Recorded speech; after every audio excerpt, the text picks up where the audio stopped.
Син хазинем минем, ғырурлығым, син вожданым, күңгіл ақлығым, әби бабай әтиәниләрем, яшәгән җир минем байлығым, зәңгәр күген, ақяр тауларыннан ағып шыққан шишмә тавышы, күл буйларында шәшкә атқан ис китмәле матур камышы.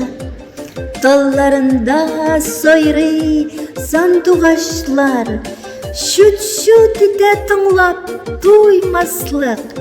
Һәр кемгә дә үз туган җире якын, безнеке бигрәк читкә куймаслык. Көтү кайткач, суга шәфәк нуры, юлын сала кояш кызарып.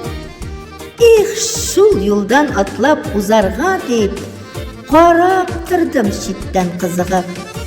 Бар җиргә җитеш, бик тә күркәм, иртән алсу таңнар аткалар. Читкә киткәннәр дә һичшиксез туган якны сагынып кайталар. Автор Илнур Галимова.